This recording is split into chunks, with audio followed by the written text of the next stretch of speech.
We have 8 of our school board members physically present, so we have a quorum. One of our school board members, Ms. Florence Reynolds, has asked to join us by phone, but in order for Mrs. Reynolds to do so, according to our board policy, we have to have a motion and a second to permit such. So we have a motion by Mr. Worsham, a second by Ms. Bradley, to allow Ms. Reynolds to participate in the meeting by phone tonight. Any discussion on the motion? All in favor, please say aye. Aye. Any opposed? Ms. Reynolds? Yes. Okay, thank you. The agenda for tonight is in your board documents. Is there a school board member who would like to add an item to the agenda tonight? I would, in closed session. Okay, so Ms. Bradley, what is it pertaining to Ms. Bradley? Employees. Okay, it's an employee matter.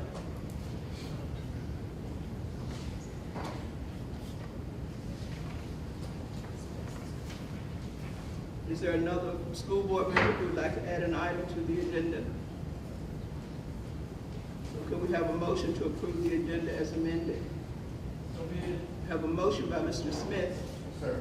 A second by Mr. Scott to approve the agenda as amended. Any discussion on the motion? All in favor, please say aye. Aye. Any opposed? Thank you. The minutes of our March 14th meeting were in your board documents. Are there any additions or corrections to the minutes of the March 14th, 2022 meeting? Do we have a motion to approve? We have a motion by Mr. Smith, a second by Ms. Bradley, to approve the minutes of the March 14th meeting as presented. Any discussion on the motion? All in favor, please say aye. Aye. Any opposed? Thank you. So we are down now to what has become one of our favorite parts of our monthly meetings, and that's the Superintendent Student of the Month recognition. So, Dr. Shannon? Good evening, everyone. Thank you all so much for being with us tonight. And it gives me great pleasure to have in our building some of the brightest minds and kindest hearts within our schools. And these are our Superintendent Students of the Month. These students have displayed excellence and kindness within our schools and community. I'm extremely proud that they have exemplified excellence within our schools each and every day. I take great pleasure in recognizing these students since they have demonstrated remarkable citizenship and are role models for their peers. So principals, if you would come forward and recognize your students, I'd appreciate it. Thank you.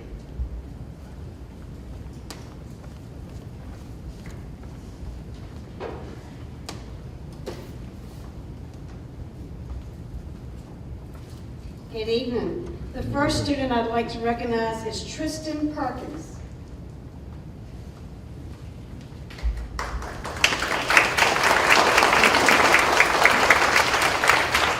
And I will tell you, when I told her she was Student of the Month, she says, I said, yes, just like your sister was last month. She was so excited. Tristan is like a grown lady in a child's body. She is one of those students that does everything correct, but she doesn't brag about it. It is just in her nature to be a caring and sweet young lady who is friends with everyone, and boy, she is smart. She greets me every morning with a smile on her face, so she is the specific character trait. Thank you very much.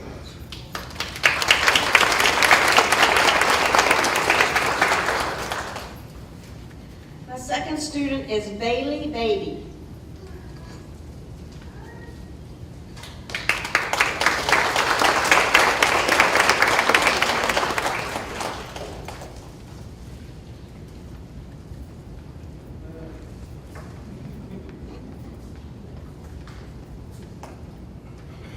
Bailey also gets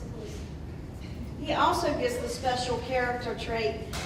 He has grown so much in the past 2 years. He has become such a nice young man who is a hard worker, and his grades show that. He is no longer the student who stays awake up all night and cuts his sister's hair while they're asleep 3 weeks before the beauty pageant. So congratulations, baby. Keep up that good work. I'm very proud of you.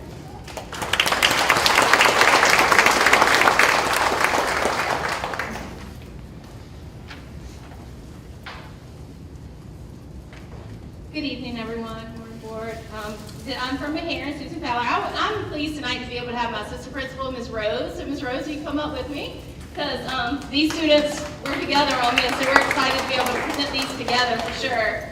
Our first student that we want to recognize at Meharan is one of our older students. I'm going to go backwards. I'm going to recognize one of our older students first. I would like to call up Camden Blue. Camden, come on up.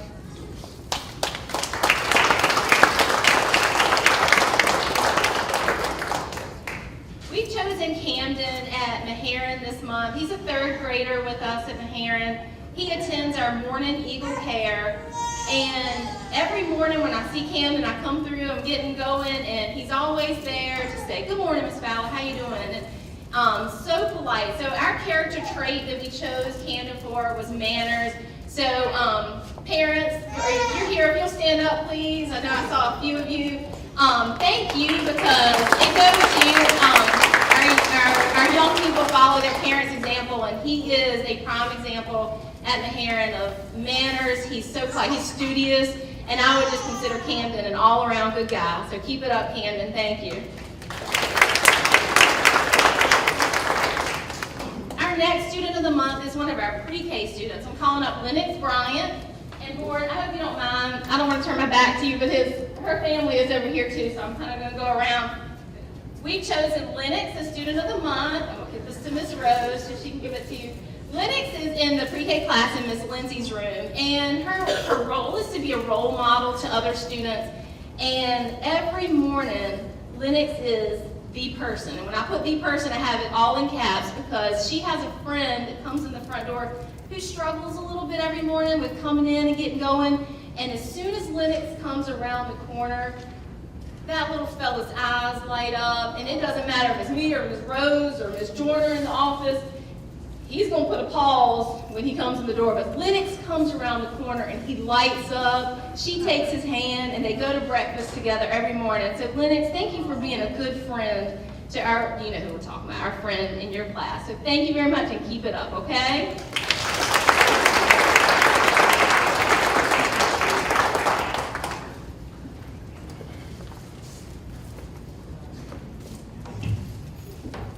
Alrighty, I get to go ahead and I'm going to actually ask Ms. Rose to sit because I want her to be a mom for a minute. And so my first one is going to be for Gabriel Rose. Gabriel, come on up for me. This young man right here gets my student of the month. I remember when he was in our pre-K program, and just to see his growth all throughout has been absolutely amazing. He's been working super hard in all of his classes, giving 110%, and we can't be more proud of what he has accomplished all throughout his second grade year. Ms. Rose, will you please stand? And we also want to give you a huge congratulations as well.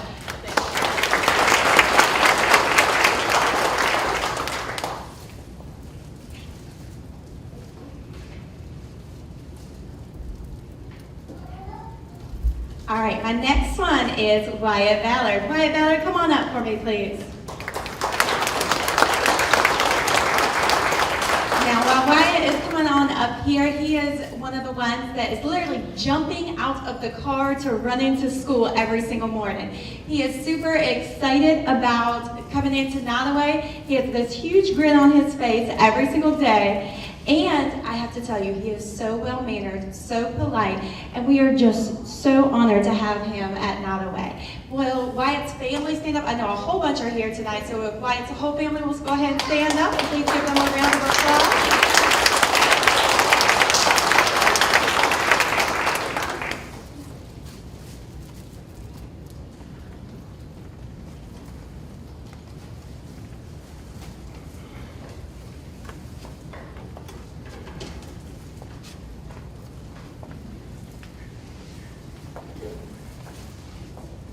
Good evening. I am Keisha Wofford, one of the co-principals of Riverdale Elementary School, and I am going to recognize our two students tonight. So first, fourth grader, Tia Jones, would you please come forward?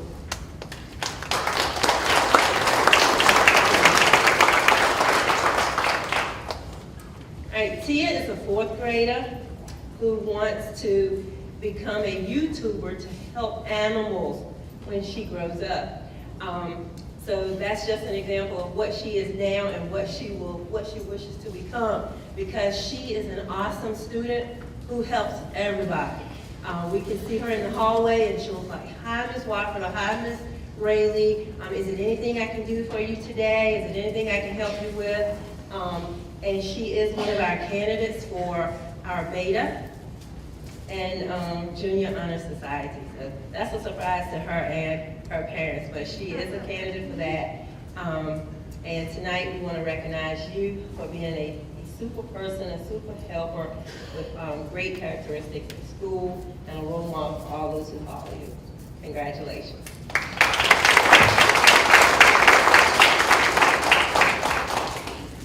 Next is Ms. Diamond Blow.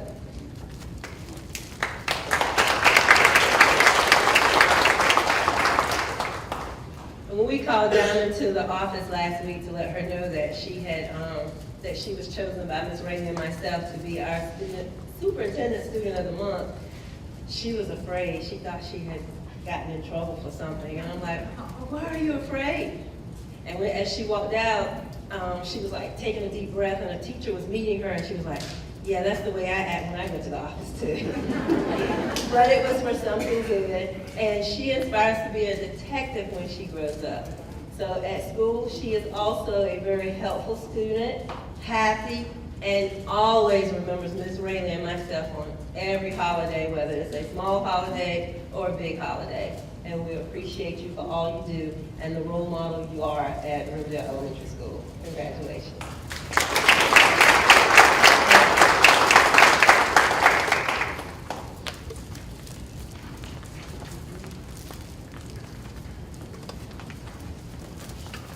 Good evening. At Southampton Middle School, we would like to recognize Riley Farrington. Riley Farrington. Riley is a 7th grader at Southampton Middle School who has earned principal's list the entire year. She enjoys reading, spending time with her family, cooking, drawing. Riley plays softball for Sedley, where her position is first base. Congratulations on this award.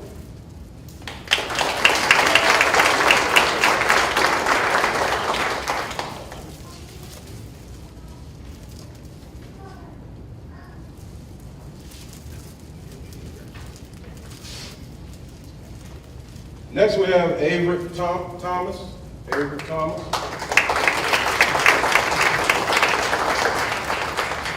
Averick is a 6th grader at Southampton Middle School who has earned principal's list. He enjoys fishing, swimming, reading comic books, spending time with his family, and playing video games. Congratulations to Averick.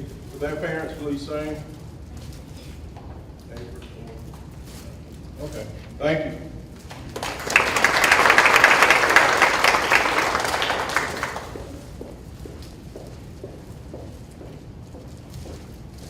Good evening. On behalf of Southampton High School, it gives me great pleasure to present 2 of our stars. The first one is Bakari Jarrett.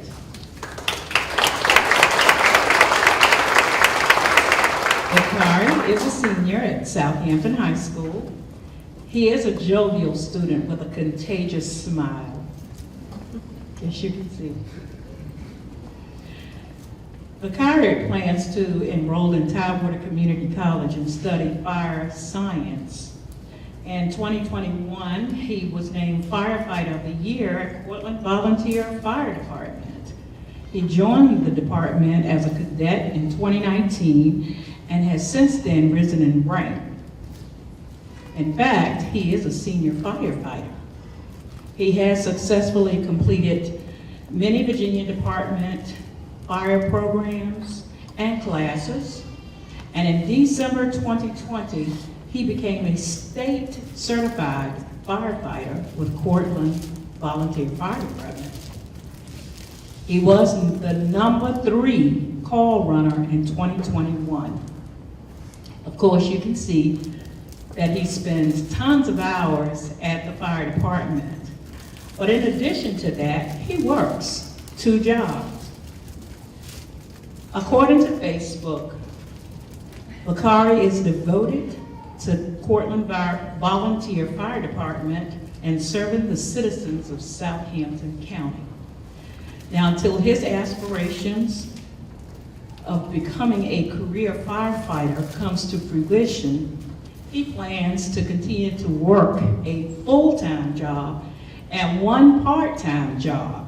Currently, he is employed in Wakefield at James River Equipment and Edwards Hardware in Cortland. He is the son of Sharita and Vicente Jared. Parents and family, please stand if you're here.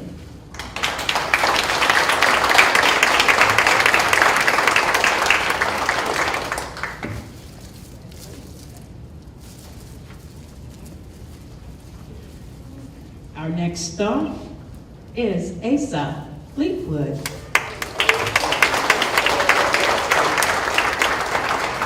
Asa is a junior student at Southampton High School. Asa likes to draw and recently won a national art contest with the Links Incorporated. She aspires to be an art teacher, and she may attend Woodrow Wilson Vocational Center after graduation. She's a great leader in the classroom, and her teachers describe her as hardworking and determined to complete all tasks. In addition to her work ethics, she enjoys working with peers in the adaptive physical education class, and she's a member of the Tri-River District Special Olympic basketball team. She has one brother and two sisters, and is the daughter of Mrs. Tiffany Fleetwood. Please stand, Mom and family.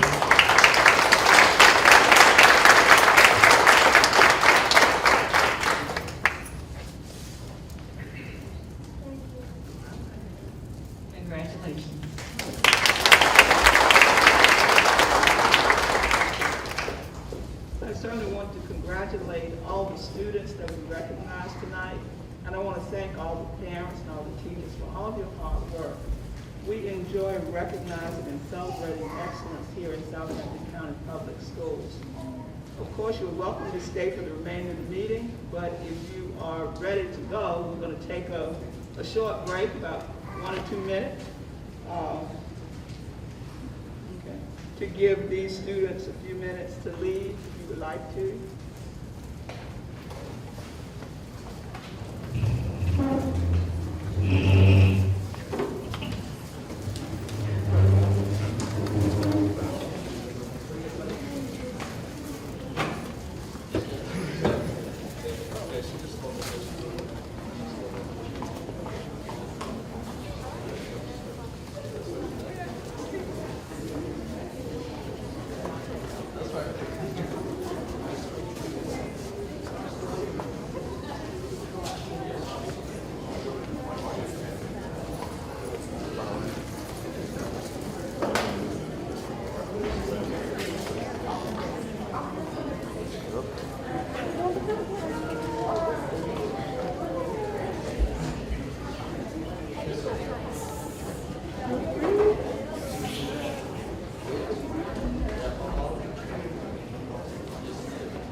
We do have some additional recognitions tonight. So, Dr. Shannon, you want to tell us about the other recognitions? Sure. Tonight, Dr. Blunt will recognize Mrs. Melissa Edwards, and Ms. Crutchfield, and some of our students for their outstanding academic achievement in FFA and FBLA. Dr. Blunt?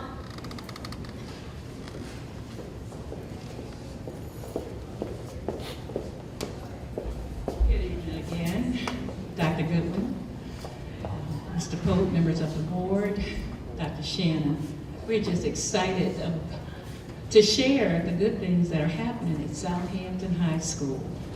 And it's just too numerous for me to explain the honors that we recently received. But we are so proud of our students. And at this time, I would like to call Mrs. Melissa Edwards to the podium to introduce our students, and we consider them stars as well. Thank you, Dr. Blunt. I would like to say thank you to the board for recognizing our students this evening. If I could have FBLA students, please come and line up right here. We are finally back participating in club activities and competitions at the local, regional, state, and now national level. Southampton High School's Future Business Leaders of America traveled to Reston, Virginia for the State Leadership Conference and competitions after sweeping the region, getting first place in every competition.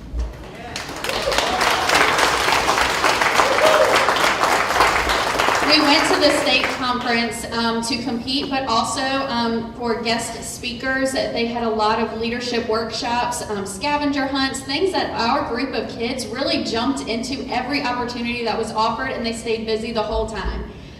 We had voting delegate sessions that they got to go into formal business meetings like this with a large crowd and learn how to hold a business meeting, and a lot of really important leadership qualities that we could bring back to Southampton High School.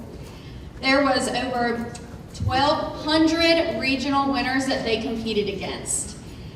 This was the first in-person conference in 2 years, and I would like to now tell you what they came home with. So in broadcast journalism, Okalani Rosenbaum, she placed second in the state. So please give her a round of applause. We had a freshman graphic design team, Meredith Belcher, Isabella Edwards, and Jordan Robertson, and they also placed second in the state. In website design, we had Jake Fowler and Christian Kaiser, also placed second in the state.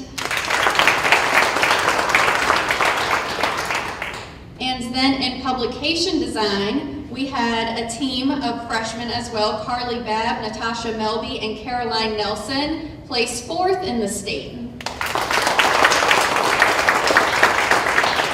In public service announcement, he competed by himself, which is a big feat, and especially as a sophomore, and he did an excellent job and placed fifth in the state in public service announcement. And then Riley Arojo was awarded the Frank Manning Peale Scholarship for $1,000 at the opening session, which was really great to see a Southampton High School student on stage. And then Isabella Edwards received recognition for achieving her Business Achievement Awards, and she was also inducted as the State Vice President representing the Colonial Region. Ms. Pro is with me tonight. Her and I are co-regional directors, and then our two brand new FBLA advisors, Ms. Diggs and Ms. Cooper, could not be here with us tonight, but they were there the whole trip and they were so excited, and we're just really excited to take these kids to Chicago because first through fourth place gets to go to nationals in Chicago. So that's a great opportunity this summer to compete. Thank you very much, FBLA.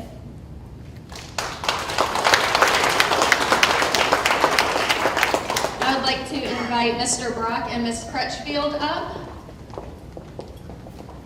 and Reese Brock. So Southampton High School FFA students participated in the second annual MC Livestock Stockman's Challenge judging contest. There were 214 students from 5 different states competing in the day-long event. Congratulations to many of the Southampton High School students for their success. Reese Brock placed in the top 10, 9th out of 114 in the senior division. Please give her a round of applause. And then we also had a team of Mason Jernigan, Elena Doyle, Trinity Talbot, Hayden Lowe, placing 15th as a team. And Elizabeth Nerney and Christina Dunlow placed in the top as well with half of a team. So we're really excited about the awards that these students got during FFA. Mr. Brock, do you want to say anything about this one? Okay. We have some wonderful things in our newsletter. You see a lot of the pictures that they took and some of their achievements and everything that they've done. So thank you so much.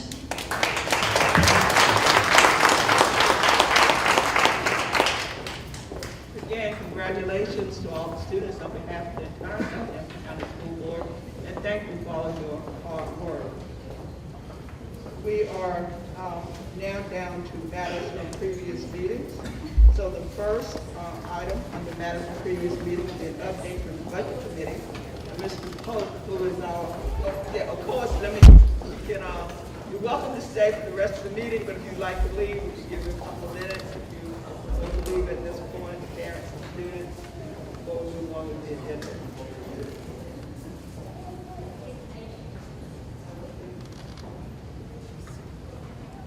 Thank you. As you know, Mr. Pope, who is vice chair of the school board, chairs the budget committee, and the other two members of the budget committee are Mr. Smith and Ms. Bunn. So, Mr. Pope, any updates? I haven't received any new information for what the since our last meeting. I'm not sure about Shannon. Shannon? I haven't, but Ms. Carr is prepared to give a statement tonight. Okay. Ms. Carr?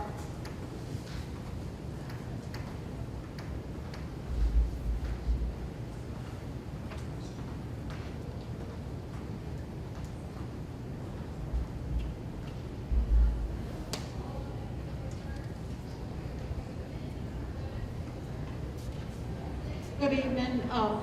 Just a short update. As of today, the General Assembly has yet to adopt a state budget. But as in the past, when we run into this situation, of course, our local budget process continues to move forward.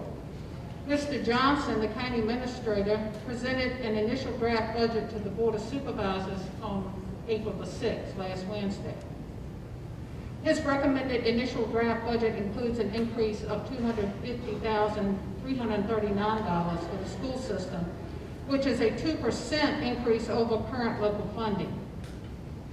$148,372 of this increase is in debt service, which includes funding to purchase additional school buses for the FY23 school year. This leaves us a balance of $101,967 for the remaining operating budget. Our requested budget included an increase of $1,695,920 in local funds. Therefore, we would need to decrease our operating budget by $1,351,581 if Mr. Johnson's budget is approved. County departments, including Southampton County Schools, will present their requested budget to the Board of Supervisors on this Wednesday, April the 13th at 6:30 p.m. Any questions? Thank you, Ms. Carr. All right, thank you. Several months ago, our board established an ad hoc facilities committee, and that committee is chaired by Ms. Lynn Bradley. Also serving on that committee are Mr. Scott and Mr. Smith. So, Ms. Bradley, you have an update for us? The update is we have inspected every school in the county. We have gone through each one. In fact, we even went through the central office and Title I. So the official report hopefully will be ready to go in the next meeting. We've got to sit down and meet again and get everything tallied up, get everything together. But overall, as we all know, Caper needs a new school. That is in dire need. And the other schools are doing pretty good. The elementary schools, it's mostly cosmetics that needs to be redone on those, and the middle and high school. So, we're just gonna meet again, get everything ready, and hopefully have a report next month. Thank you, Ms. Bradley. We are now down to the public comment period. Although Virginia law does not require us to hold a public comment period, our board chooses to do so because we believe it is important for us to hear from our community members. The Southampton County School Board values public participation and recognizes the importance of receiving public input on issues affecting the education of children in our county. The public comment period is a time for citizens and residents to express their views in order to inform the Southampton County School Board. Therefore, please do not expect board members to respond to comments or to answer questions during the public comment period. Our job at this point is to listen to the comments made by speakers. We encourage public comments, but we ask then that you follow some guidelines. Individuals wishing to speak should have signed up. We have a sign-up sheet in the lobby, so you should have signed up prior to the start of the meeting. Each speaker has a 3-minute time limit. The time limit has been created so that we can hear as many members of the public as possible who wish to speak while still allowing sufficient time for the board to conduct other necessary business. We do have a visible timer to help speakers keep up with their time given. Speakers may not yield their time to others, so you can't transfer the opportunity to speak to others. Speakers should address their comments to the board, not to the superintendent or other audience members. And we also ask audience members to refrain from commenting or making demonstrations such as blowing, hissing, or clapping. And it appears that nobody signed up for public comment period tonight. So there's nobody for public comment. So now we're down to action items. The first action item is the financial report and payment of bills. Dr. Shannon? Yes, ma'am. Ms. Carr will give that report to the board. Ms. Carr?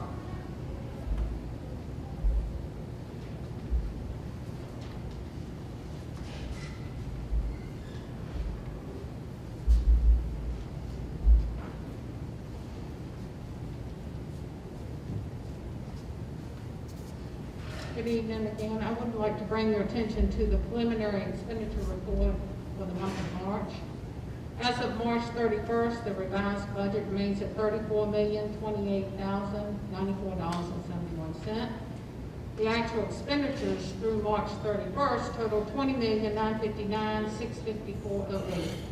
This leaves us a balance in the operating budget as of March 31st of $13,068,440.63. Please note that as of the date of this report, 61.6% has been expended from the operating budget. The March bill list has been attached to the agenda for the board's approval. Are there any questions tonight? Questions? Make a motion to pay the bills as presented. We have a motion by Mr. Pope. Second. We have a second by Mr. Scott to pay the bills as presented. Any discussion on the motion? All in favor, please say aye. Aye. Any opposed? Thank you. The next item on the agenda is the Special Education Annual Plan. Dr. Shannon? Yes, ma'am. Tonight we will have Ms. Norma Jones, one of our special education specialists, to give the report for the 2022-2023 Special Education Annual Plan. This plan is developed each year to determine the division's eligibility to receive federal funds. And the plan also verifies our division's compliance from the year before and establishes how the division will spend any awarded funds for the upcoming year. Ms. Jones? Good afternoon, Madam Chair, Mr. Pope, Dr. Shannon, board members, and all present. I am here tonight, as Dr. Shannon stated, to present the 2022-2023 Special Education Annual Plan. The purpose. The Department of Education requires that each locality develop a plan to receive funding under IDEA. This plan helps the Virginia Department of Education ensure compliance with the federal regulations. Certifications. The school board approves the plan, and the superintendent certifies compliance by sign. Local and regional jails. We have an agreement in place to provide services to students in local and regional jails if the need arises. Implementation. The next section of the plan addresses the implementation of the plan from the 2021-2022 school year. Our implementation plan is listed on the screen. Maintenance of efforts. The amount that the division has to agree to spend on special education each year. It is calculated by a state formula. Okay, we have $5,602,112.98. PSA funds. We are required as a district to set aside funds for students that are parentally placed in private schools that may require special education services.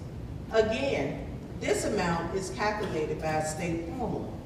Our amount is $1,849.94. 611 funds, referred to as flow-through funds. The funds received from the federal government are divided into two categories. The first is 611. 611 funds are used for special education K through 12 and is the larger of the two funds. Our projected amount of 611 funds for the 2022-2023 school year is listed above. And will be used for salaries. 619 fund, which is the second set of funds, and is exclusively for early childhood pre-K special education. It is used to support the pre-K special education program. That summarizes the plan. Are there any questions? Any questions? Thank you. Thank you, Ms. Jones. So we do need to approve the plan. We have such a motion. We have a motion by Mr. Smith, the second by Ms. Reynolds. Any discussion on the motion?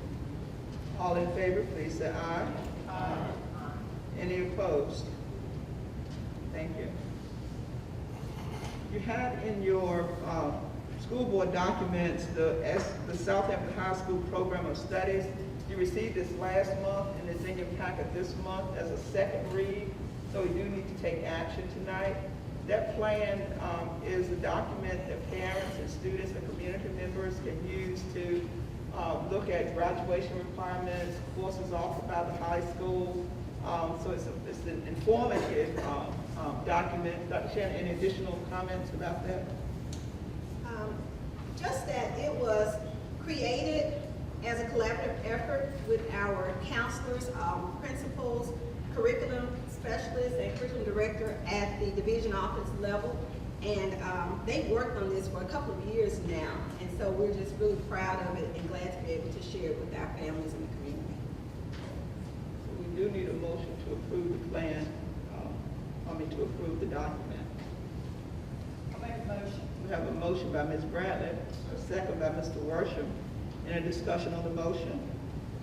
All in favor, please say aye. Aye. Any opposed?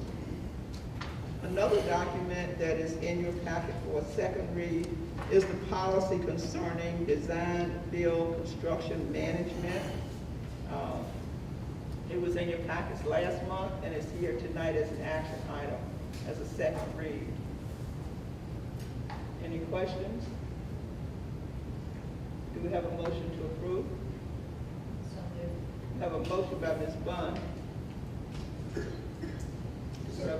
A second by Mr. Smith. Any discussion on the motion? All in favor, please say aye. Aye. Any opposed? Thank you. The next action item is the academic calendar. Dr. Shannon? Yes.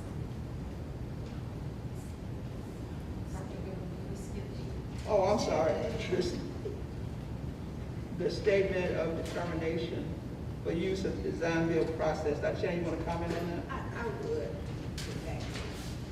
So with the design build process, it is just an alternative procurement process that school divisions are allowed to utilize in lieu of bids.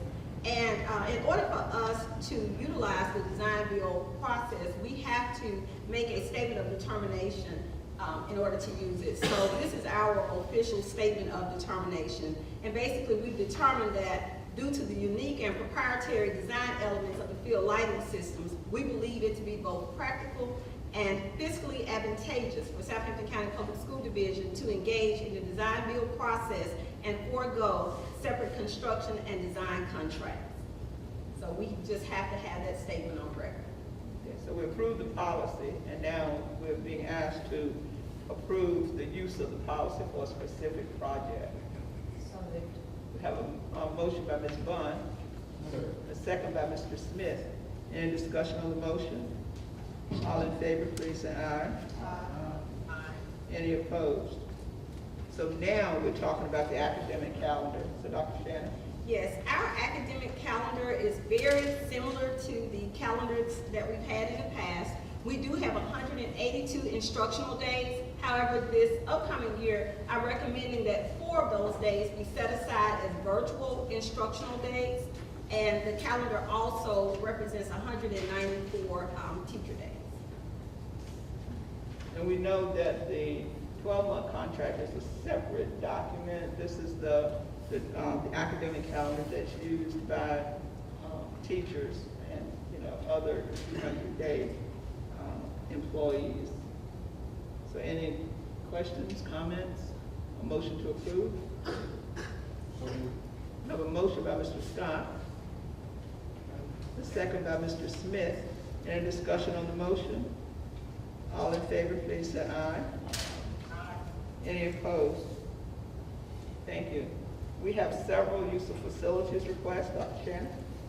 Yes, our first use of facilities request is from Janet Joyner with the Franklin Southampton County Fair. She's requesting to utilize Southampton High School for the Queen's Pageant, Tuesday, August the 9th, 2022, from 4 until 10 p.m. The students will utilize the commons area, the auditorium, and classrooms as dressing rooms. The ages of the contestants are 3 through 13. Each person will be charged a $6 admission fee. Ms. Joyner would like to use the facility for 3 hours. Her total for fees will be $870. If she is or has a nonprofit organization that is utilizing this, then the fee would be $43.50. The next use of facility request is from the Franklin Southampton Community Concert Association. Ms. Carol Bill. Ms. Carol Bill would like to utilize Southampton High School May 19th from 6 until 9 p.m. for the Virginia Symphony. No admission will be charged. The fees for this event are $557.50, and the nonprofit fee is $27.88.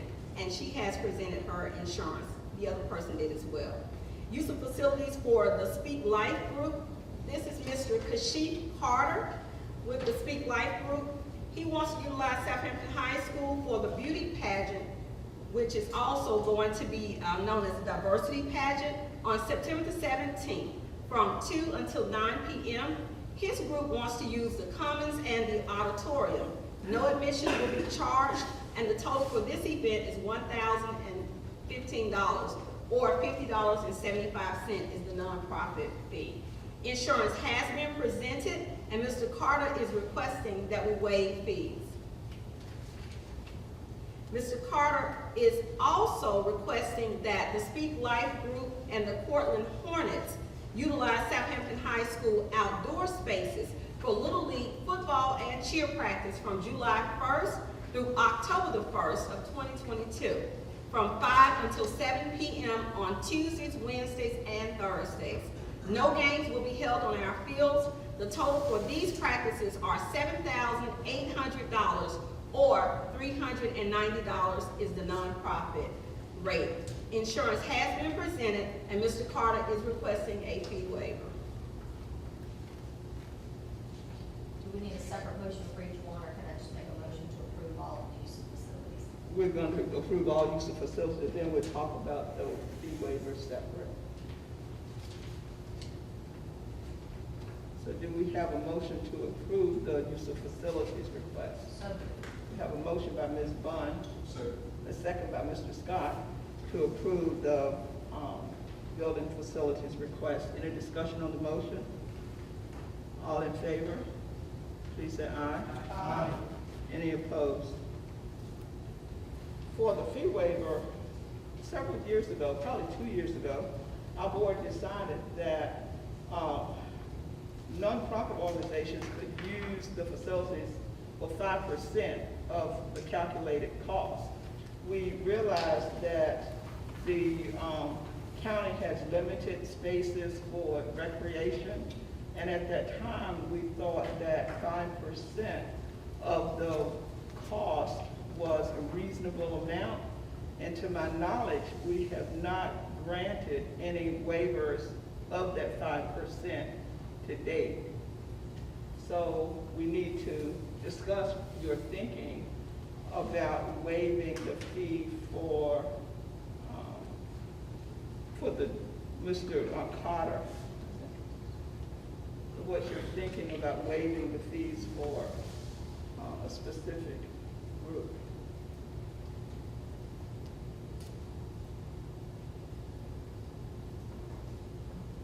I guess our personal thought would be for the outdoor use of the field that isn't going to require us to have a staff member here at all, isn't going to require anything.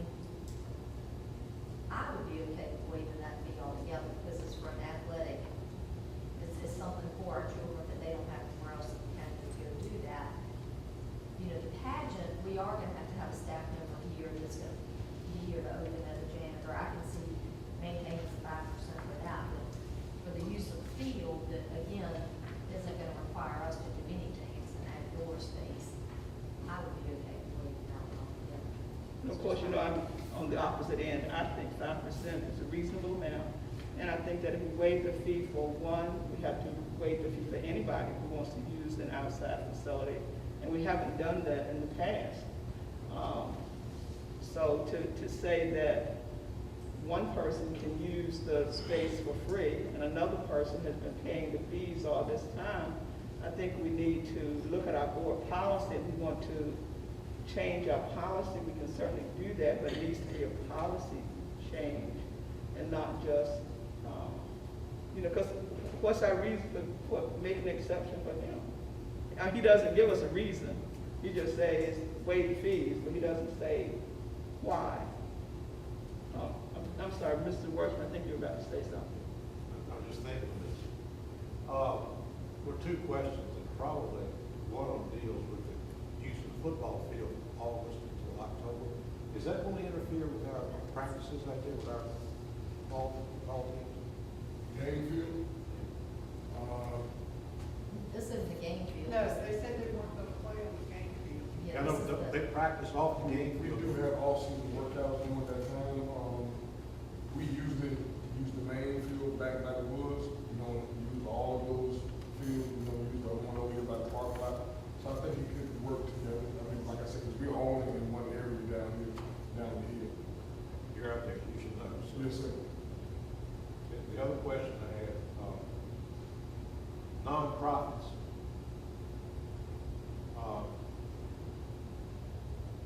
And I understand you 5% why you want to do it. At the same time, I'm wondering if we need to charge nonprofits for the use of the facility. My thinking on that is that it's more or less recognition of what they do for the community and receive no profits from it.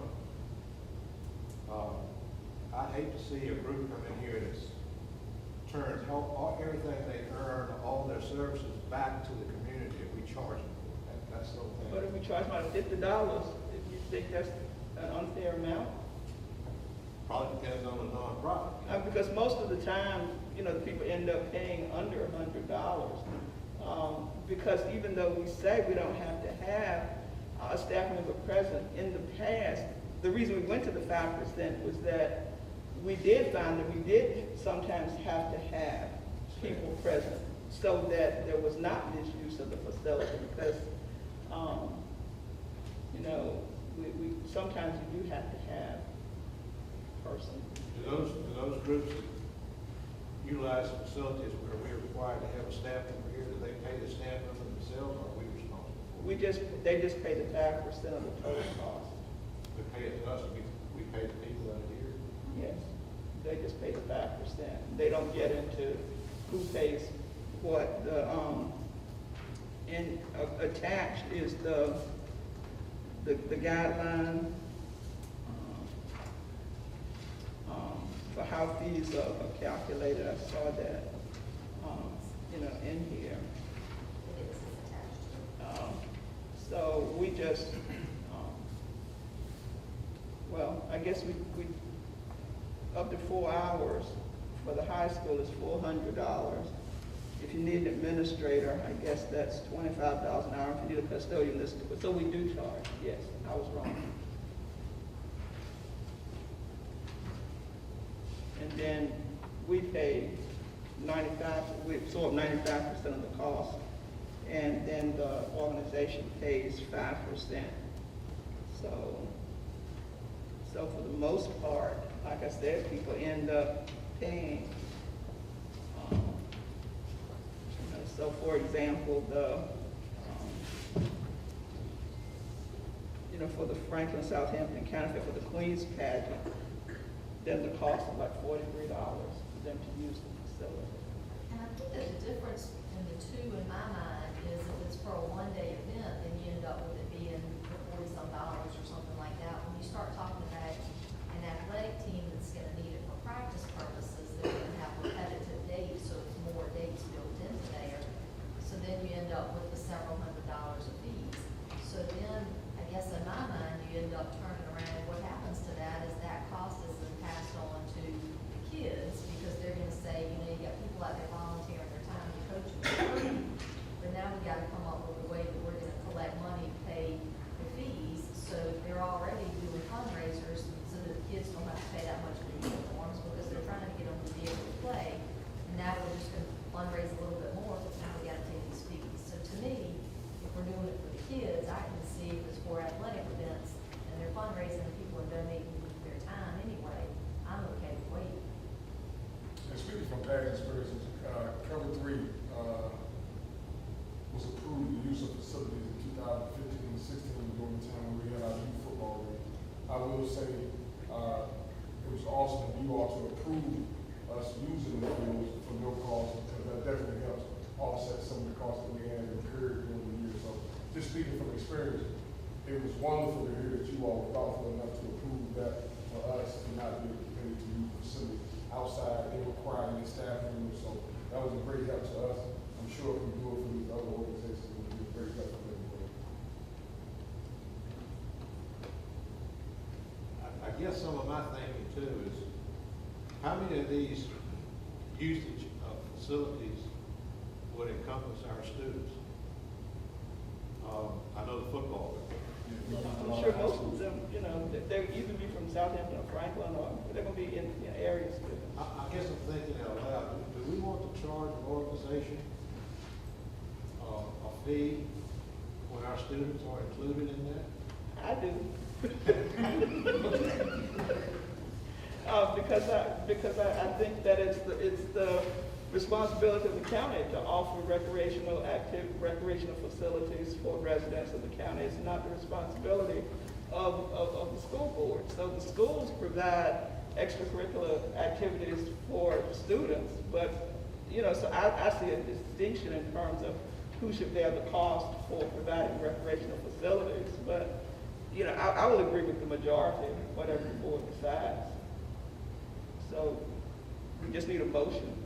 I'm not sure we need to charge a group that includes our students. Well, tonight. And I know it costs money to run this building, or wherever, I know that. Right, and I guess we just need a motion then to waive the fees for Mr. Carter, and then I guess we can move from there to a policy. So I guess we can take it in 2 steps. I make a motion that we waive the fee for the football practice for Mr. Carter, but all other fees that are inside remain. amend her motion? Can I amend her motion a little bit? In those instances where we have to provide staff, then I think we should charge. I mean, that's a requirement. But those instances where we don't, it's a different thing. The football field is not going to take up any space when I require coaches to be out there. And I would amend your motion to include charging fees for where we have to provide staff to either oversee or be a part of cleanup or whatever. So maybe we need to clarify the motion to say that we'll do a fee reduction to 5% for nonprofit organizations, and if it is a use of facility that does not require any staff present at all, then we are willing to waive the fee altogether. Does that clarify it enough? Well, I wanted to do two separate motions. I wanted to do Mr. Carter, and then I wanted your motion after we clear up Mr. Carter. Okay, so my first motion then is, I make a motion that we waive the fee for the Portland Hornets request of facility use. That we waive the fee for that. Do we have a? Okay, will you accept that as a friendly amendment? Okay, so we have a motion, and was that a second? Okay, any discussion on the motion? All in favor, please say aye. Aye. Any opposed? Okay, so now we need a motion going forward so that the superintendent will know how to calculate fees. So now, the other motion. So any nonprofit organization requesting to use facilities can have a fee reduction of 5%. And if there's no staff involved or no staff required, then they can request a fee waiver altogether. Is that? Okay, so we have a motion. There's a clear question. Okay, so we have a motion by Ms. Bond. Was there a second? By Ms. Bradley. Any discussion on the motion? All in favor, please say aye. Aye. Any opposed? Thank you.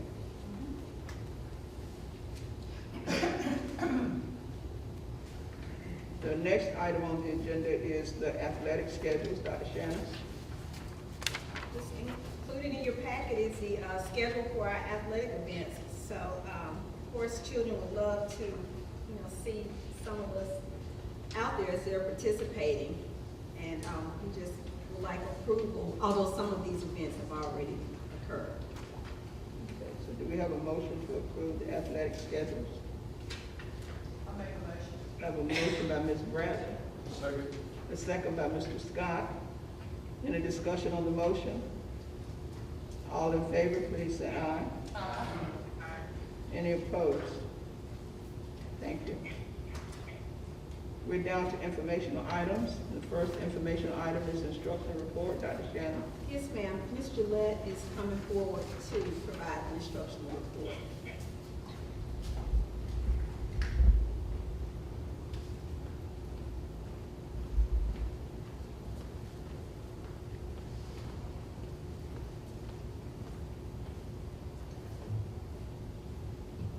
Good evening, Dr. Goodwin, Dr. Shannon, board members, and all present.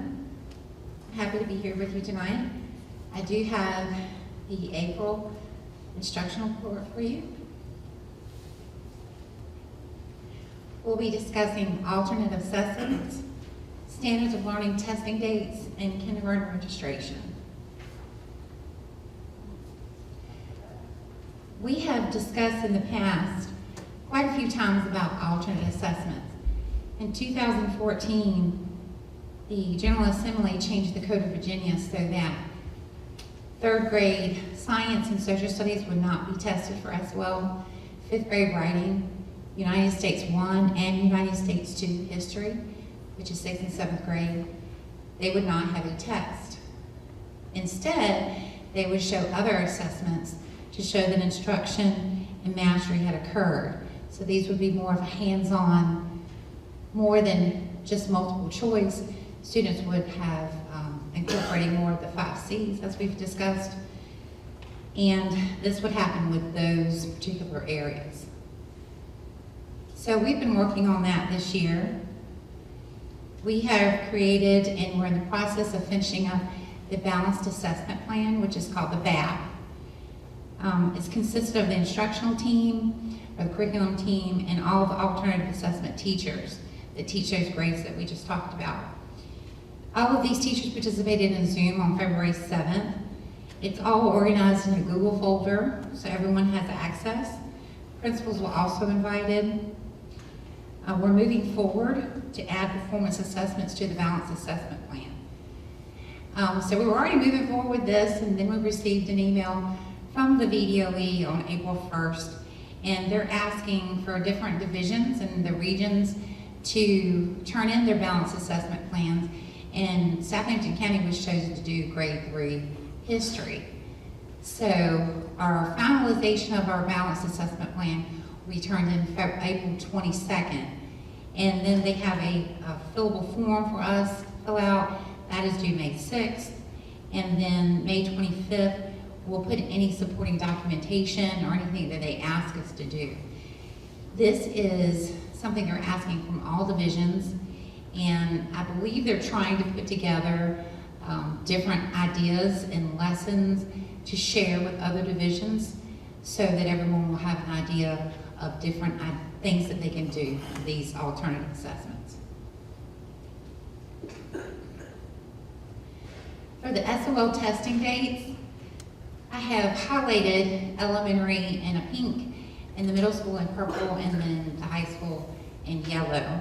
So you can see that we have 5th grade Virginia Studies on the 18th.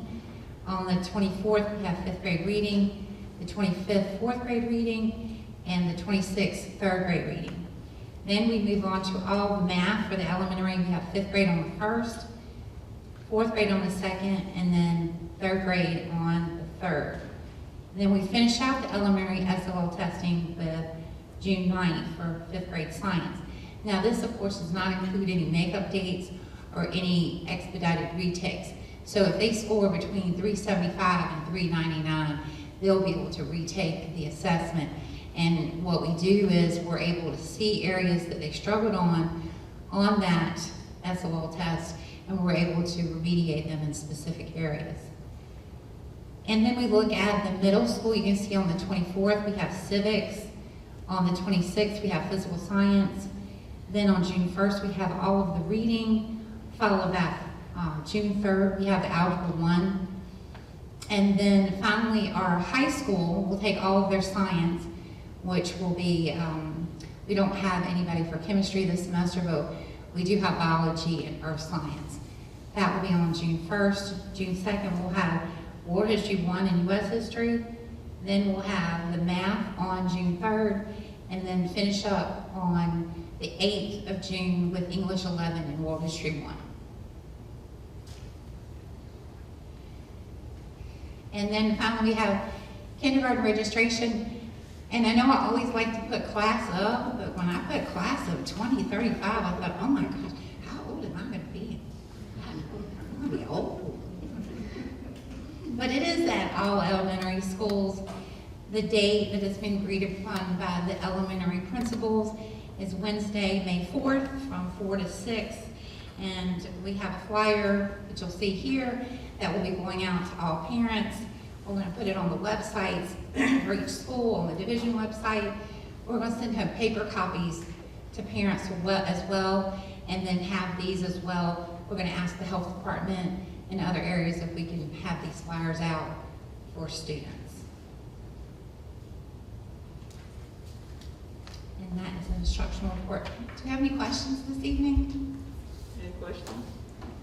Thank you, Ms. Durrett. Thank you very much. At the March 22nd meeting of the Southampton County Board of Supervisors, the county administrator reminded the Board of Supervisors that the Constitution of Virginia requires each locality to reapportion its representation on the governing body in accordance to the population derived from the latest decennial census. So in order to accomplish this, the board may have to increase or decrease the number of election districts and or revise district boundaries as necessary to accomplish this objective. So The bottom line is that the population of Southampton County declined approximately 8% in the past 10 years.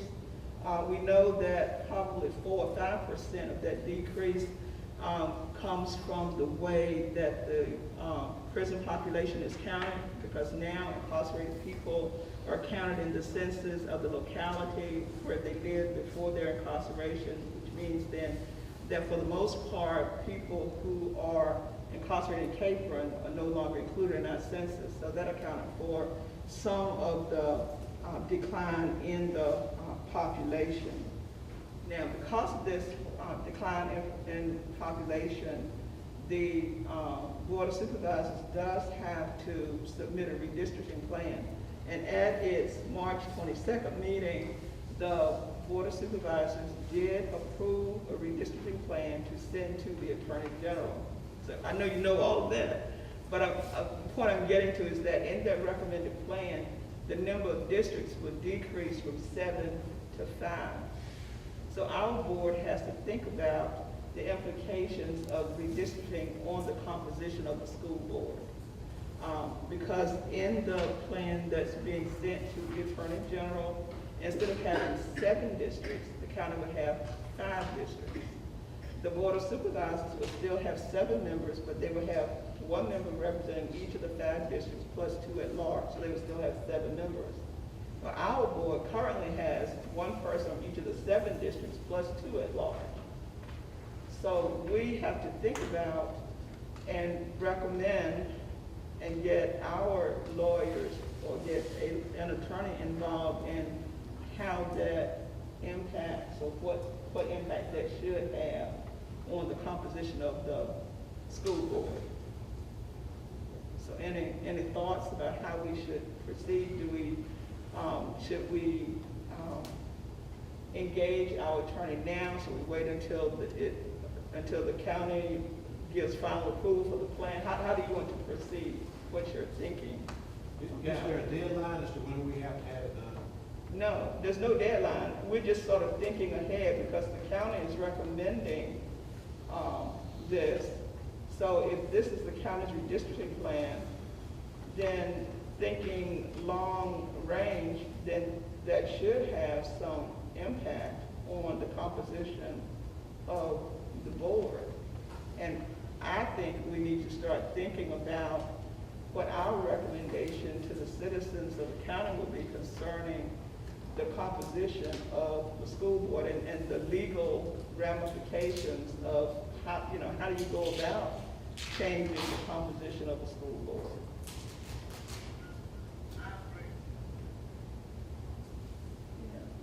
So it's not anything we have to decide tonight, but I think it behooves us to start thinking about it. Mr. Worsham? When does the thought process end and the real? Well, I know that from looking at the information from the Board of Supervisors, the Board of Supervisors is saying that there will be 5 districts. They're just like District 1, 2, 3, 4, 5. But basically, in my mind, it means to like Boykins, Newsome's, and Branchville will become 1 district. And then like Capron and Jewel will become another district. So it's so that you have balanced districts in terms of population. So in essence, you would, so if you don't have a district, you would need a representation on the school board if the district no longer exists, is my thinking. I just wonder how long we had to do this. It takes some thought process because you want to make up for the board to show diversity. You want to make save money. So that we have, we represent everyone that needs to be represented, I guess is what I'm saying. Right, like we do now. So you represent each district. Yeah, But then there will only be 5 districts. and we would still have the opportunity of having 2 at large. That's what we choose. And I would think we need to have some legal That's why I asked, representation. how much time do we have to do this? Let's turn over to an attorney and know what to do. I think the code still allows for 2. So my thought would be, when the Board of Supervisors gets their answer back when they submit it, we would have our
at that point, then we can get the attorney involved. Okay. Right, because they'll need to know those pieces of information to be able to advise us, so it's no need for us to pay them for their time until they have all the information necessary.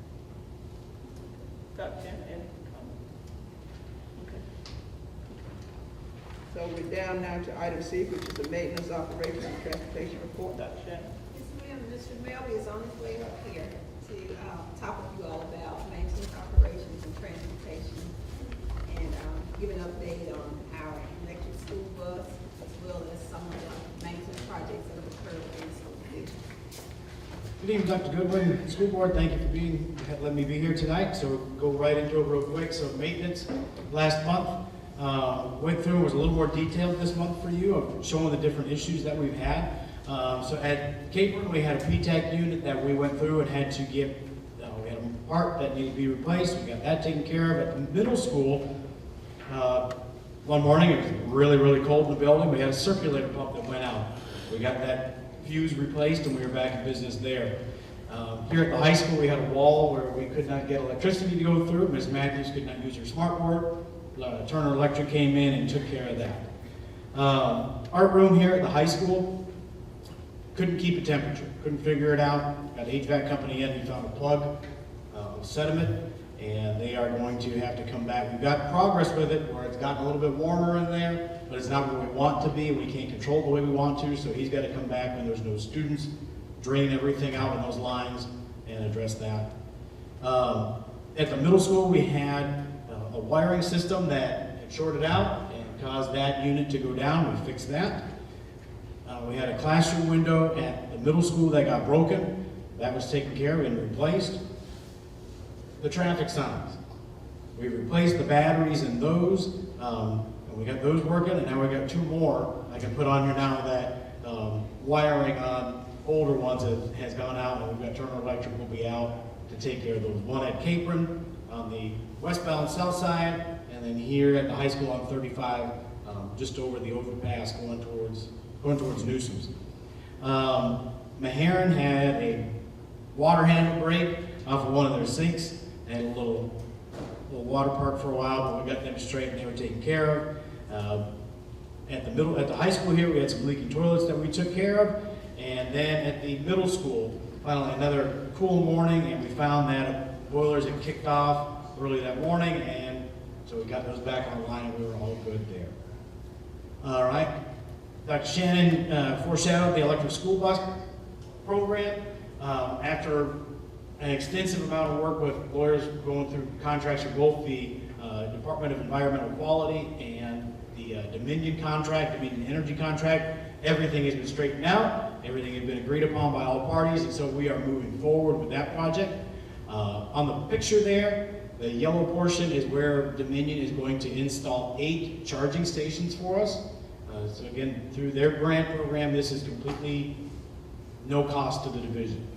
They're doing 8 stations so that they can allow for growth rather than try to come back and add on. They're going to be pulling power from across the highway. They say they have no problem tying into that line and running a line across the road. Throughout the division to date, we have served over 225,000 meals between breakfast and lunch at all of our schools. And here at the high school, we are adding a second pizza oven in there to accommodate for the increase in popularity of that. At transportation, things are different than they've been the last 2 years. So we have people getting back out.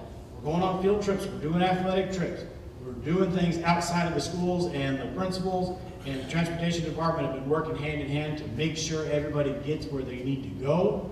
The tutoring has, knock on wood, it's been running smoothly. They've been doing well. But speaking of drivers, we can always use more, so if you know anybody, send them our way. The new diesel tank at the bus garage, we had a line that was out of code that needed to be replaced. That tank is up and running, and that helps us out where we're not having to rely on multiple deliveries within a week. And there was a few times where they delivered twice in a day as we went through. That tank only held 1,000 gallons at its capacity, so it was filled up 90%, so there's 900 gallons in there, and we'd go through that a couple times. As get to that last one there, again, kind of return to pre-pandemic things. At the end of March this year, we surpassed the amount of gallons that we used all of last year. Our fiscal year last year, we have exceeded those gallons as of right now. We're past that. And to date, right now, we have 1,541 students accessing transportation through the county, and we have driven a total of 630,000 miles during this school year. COVID updates, we continue to operate with masks optional for all students and staff throughout our division. That includes all of our transportation. We have not had a confirmed case within our schools since February. We had a vaccination clinic this afternoon at the middle school. The last count that I got right before it closed, we had about 25 individuals come in. This was also the ability for the 50 and over booster shot that was available as well. And I know there were a couple of those when I was there.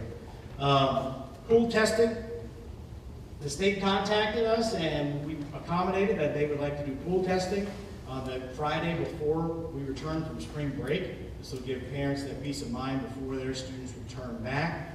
And we also received, and I do apologize, I should have fixed this today. It is not antibody tests. They were regular antigen tests, but we put them out to the staff that they could have them for themselves and their families to take home so that they could have a test over break as well. Any questions on the maintenance operations transportation report? Any questions, Mr. Miller? Thank you, Mr. Miller. Thank you. Also, Dr. Shannon, the student enrollment and teacher attendance report. Yes, based on March's count, we have 2,429 students, exclusive of pre-K and special education pre-K. Inclusive of those two categories, we have 2,565 students. When looking at the student attendance winner, it is Nottoway again this month with, with 95.03%, and Southampton High School this month with 95.25% for the teacher attendance winner.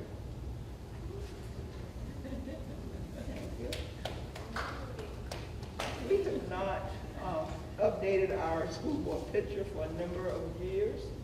So I was thinking that if we could come a little bit early for our May meeting, we could do a picture. Would that work for everybody? If we could get here like at 6:30 for our May meeting, and we could take a new school board picture. Actually, I don't think we've taken one since Dr. Shannon has been here. We have. So that means we haven't done one like 5 years. So 6:30, just and Ms. Artis can send out a reminder for us to come about 30 minutes early to our May meeting, and Dr. Shannon will make sure she has the photographer in place to take group and individual pictures. 6:15? Yeah, and because we are hard to, sometimes we're difficult to follow directions. So you're right. So 6:15. On the side, they want it done, so you got to get everybody. So 6:15, so in May, we'll gather at 6:15, and Ms. Artis, if you'll remind everybody before that time, we'll gather at 6:15 to take new board pictures at our May, prior to our May meeting. You have school calendars and newsletters in your packet. Please read them and attend events as your schedule allows. So pursuant to section 2.2-3711A1 and 2 of the Virginia Freedom of Information Act, the board upon a motion and a second will convene in a closed session in the library to consider the following: personnel appointments, resignations, retirements, transfers, and compensation, intra-district student transfer requests, out-of-district student transfer, out-of-district student requests, student discipline matters, and a legal matter. Do we have such a motion? I have a motion by Mr. Smith, a second by Ms. Bradley. So we will move to the library for closed session, then we'll come back to this area to take any action that results from our closed session. So we will move around to the library. I don't know if